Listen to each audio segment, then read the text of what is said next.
The desert sun hung low like a dying lantern, leading shades of gold across the endless plains. A dusty breeze rolled over the quiet town of Silver Ridge, a place where secrets traveled faster than horses and hearts healed slower than bullets. At the far edge of town stood a lonely farmhouse, old but stubbornly standing against storms and memory alike. That house belonged to Elena Marlowe, the young widow known for her silent strength and the sadness she never spoke of. It had been 1 year since her husband, Sheriff Daniel Marlowe, had been shot during a cattle raid. Since then, Elena lived alone, or at least she tried to convince herself she could. Every morning she carried water from the well, fed her husband's old horses, repaired the porch he once fixed, and pretended the silence didn't break her a little more each day.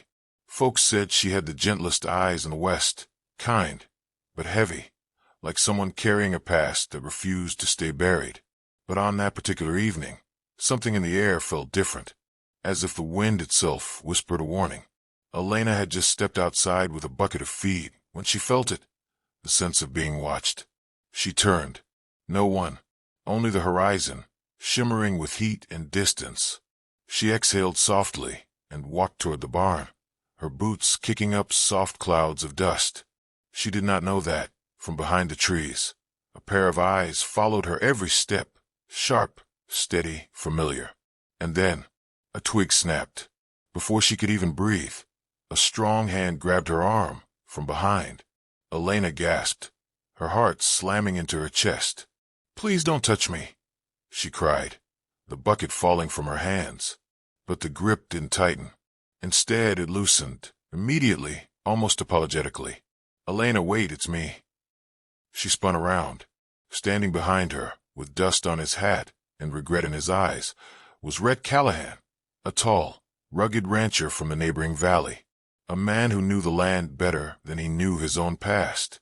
A man who'd ridden alone ever since tragedy had carved silence into him. A man who had once been Daniel's closest friend. Elena stepped back, her breathing unsteady. "Rhett, what are you doing sneaking around my property?" Rhett lowered his head. "Didn't mean to frighten you. You weren't answering your door. I thought something might have happened. You could have called my name." Her voice trembled with the fading shock. "I did," he said quietly. "You didn't hear me." The wind carried a long silence between them. Memories neither of them wanted to bring up seemed to float in the air. Daniel's death, the unfinished business, the unspoken guilt Rhett carried. Elena finally crossed her arms. "What are you doing here after so long?" Rhett swallowed hard. "There's trouble coming. I saw a group of rustlers heading this way. The same kind that took Daniel." Her eyes widened. "They're back." Rhett nodded. "And you're alone out here. I couldn't ride past knowing that." Elena looked away, her voice softening. "I've been alone for a long time, Rhett." "You shouldn't have to be," he said, too softly, too honestly. A quiet pain flickered across her face. She didn't want to need help, but she also didn't want to die with the same silence that had swallowed Daniel. She exhaled deeply. "All right, come inside. Tell me everything." They walked toward the house, but Rhett kept a few steps behind her, careful not to startle her again. Inside, the house felt warmer, the shadows softer. Rhett glanced at Daniel's picture on the mantel and removed his hat with a quiet respect. "He'd hate knowing you're in danger," Rhett murmured. Elena touched the frame gently. "He'd hate knowing you blame yourself." "I should have been there," Rhett said. "I was supposed to ride with him that night." "And he told you not to," she reminded him. "You can't carry a ghost forever." Rhett didn't answer, because he didn't know how to let go. For a moment, neither spoke. Outside, the desert wind hummed like a distant storm. Then Elena broke the silence. "What exactly did you see?" Rhett leaned forward, his face turning serious. 4 riders, heavily armed. They were asking questions about this place, about you. Elena's stomach tightened. "Me? Why?" "That's what I want to find out," Rhett said. "I'm staying here tonight. I'll keep watch. You're not safe alone." Elena stepped back, surprised. "Stay. Rhett, I won't be inside," he said quickly, raising his hands. I'll sleep in the barn. Keep to myself. But someone needs to guard this place. His voice held no demand, only concern. Elena studied his eyes. The same eyes that once laughed beside Daniel. The same eyes that had seen too much loss. The same eyes that now refused to leave her in danger. Finally, quietly, she nodded. All right. You can stay just for tonight. Rhett nodded gratefully. But neither of them knew that tonight would become the first night that changed everything for both of them. Outside, the sky darkened. The wind grew colder. And somewhere out on the open plains, four riders watched a small farmhouse with hungry eyes. The storm had begun. Rhett slept lightly in the barn, his saddle propped beneath his head, his revolver never more than an arm's reach away. The horses snorted nervously through the night, picking up scents and sounds only they understood. Around midnight, the wind grew sharp enough to cut through wood. The lantern flickered. Someone moved outside. Rhett rose instantly. He stepped out into the moonlit yard, boots silent, eyes scanning the horizon. The desert stretched out in every direction, silver blue under the moon. And then he saw it. A shadow.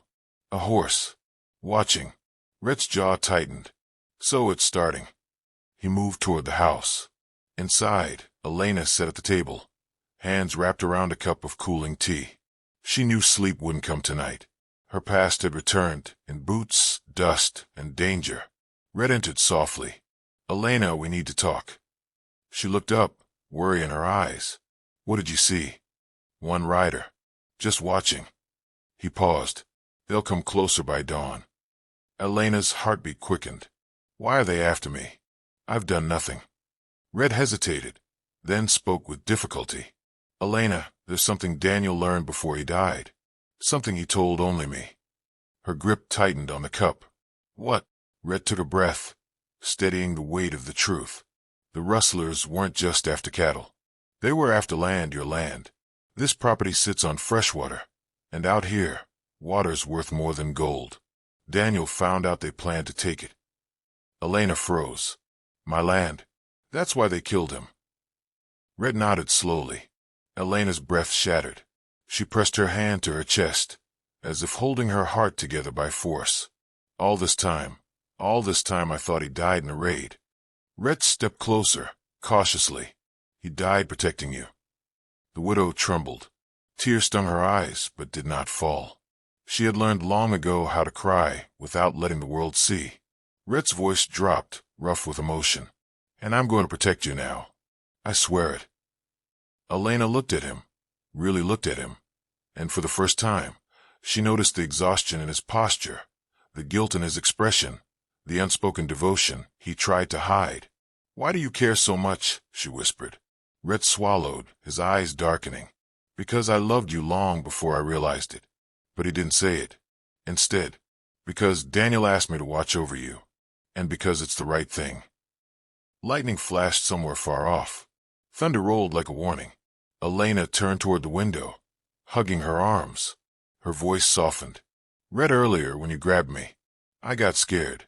Not because of you, but because everything in my life has come without warning. Rhett lowered his head. I'm sorry. I should have known better. I know you didn't mean harm, she said gently. It's just the world hasn't given me many gentle moments lately. Rhett stepped closer, his voice low and steady.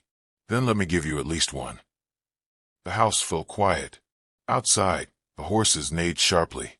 Rhett stiffened. He moved to the door, opening it just a crack. And there they were, 4 riders, silhouettes in the moonlight, guns glinting, eyes fixed on the house. Rhett whispered, They're here. Elena's breath caught. What do we do? Rhett turned to her with calm determination, the kind a man only wore when he'd already accepted the danger. You stay behind me, no matter what. He stepped outside. The wind howled. The riders approached, slow and predatory. One of them called out, Evening, widow. We're here for what belongs to us. Rhett stepped forward. Only thing you'll be getting is a bullet if you don't ride out of here. The men laughed, spreading out like wolves circling prey.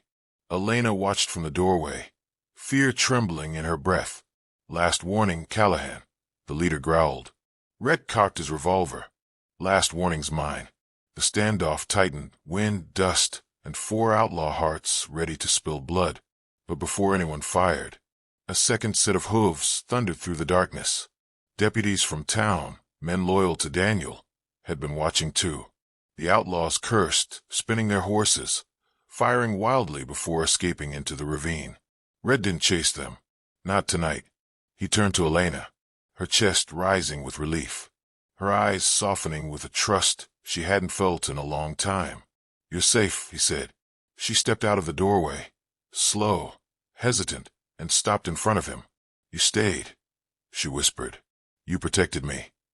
Red looked at her gently. "I always will."